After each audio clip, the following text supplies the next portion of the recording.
Bonjour Ricardo. Voici une question d'une de vos lectrices. Vous avez fait allusion d'un nouveau livre. Pouvez-vous nous en parler? Écoutez, je vais déjà remercier cette lectrice, puisque je ne sais pas qui est, vu qu'on ne prend pas les prénoms, qu'on laisse le dialogue libre. Ça démontre que c'est quelqu'un qui me connaît, pour être intéressé par un de mes ouvrages. Oui, effectivement, nous avons fait appel à des souscripteurs, puisqu'on va sortir l'Amphore, que nous souhaitons le sortir pour la fin de l'année. Et si vous souhaitez une souscription, vous pourrez aller sur le site des éditions, sauf erreur, parce que vous savez, je ne m'en occupe pas, elle devrait être en ligne. Un amphore, vous savez, je vais vous en dire deux mots qui vont vous faire sourire. Je suis quelqu'un qui écrit très vite et qui écrit par inspiration. C'est-à-dire que je vois quelque chose, c'est vous ma trame, c'est vous je dirais, celui qui va appuyer sur les boutons pour qu'on m'inspire des choses extraordinaires qui me surprennent moi-même. Et il se trouve que, parfois, je vais déjà avoir écrit des livres, et puis, quelque part, dans cet espace, dans cet univers, on va tout simplement m'inspirer un autre livre qui sortira avant. Et l'amphore, vous me croirez ou pas, puisque vous êtes une de mes lectrices, c'est pour ça que je parle pour vous, est sorti en 2004. En 2004, j'étais à Megève, devant un tabac-presse où je dédicaçais mes ouvrages. Toujours accompagnée quand même de mon sponsor, qui est mon éditrice Christine Durand, car sans elle, je ne serais même pas en face de vous. Parce qu'elle a cru en moi, vous savez. Elle a voulu que le petit âne que j'étais réalise. C'est quelqu'un qui lisait de tout, et qui, tombant sur un de mes ouvrages, je crois l'avoir déjà dit, n'a pas compris que je déchire, que je détruise. Donc c'est vraiment à elle que je dois tout. Et même s'il y aurait eu d'autres éditeurs qui auraient voulu de moi après, j'aurais refusé. Notre histoire, c'est ensemble ou c'est rien. Parce que je ne refuse pas la personne, vous voyez, qui m'a permis de croire en moi, d'ouvrir et d'écrire et d'écrire et d'écrire. C'est comme si elle avait ouvert une porte qui ne peut pas se tarir, parce que j'ai besoin d'écrire chaque jour. Et imaginez-vous que dans cette foule à Megève, vous savez, l'été, il y a beaucoup de monde, il y avait une jeune femme, je la vois bien, longivine, bousculée par la foule. Et personne ne se rendait compte qu'elle était vide. Je sentais un vide en elle. J'avouerai lui avoir envoyé, au passage, les 3 couleurs pour qu'elle soit mieux. Des couleurs qu'un jour peut-être je pourrais expliquer, mais qu'aujourd'hui, je ne vois pas l'utilité, puis c'est pas le sujet. Et croyez donc que c'est elle qui m'a vraiment inspiré l'amphore.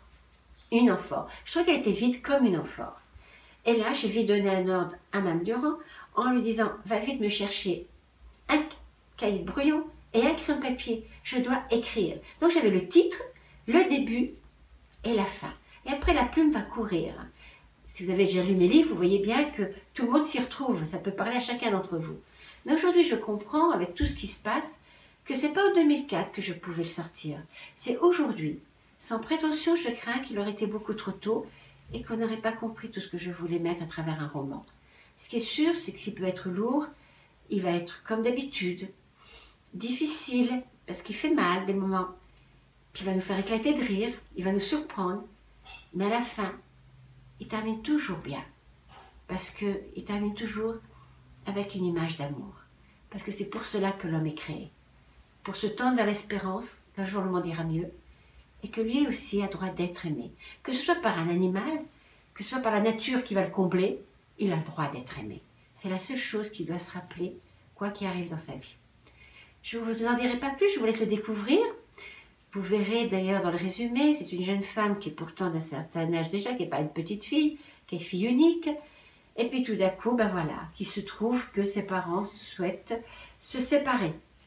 Et cette jeune fille, elle ne comprend pas, cette jeune femme. Elle ne comprend pas.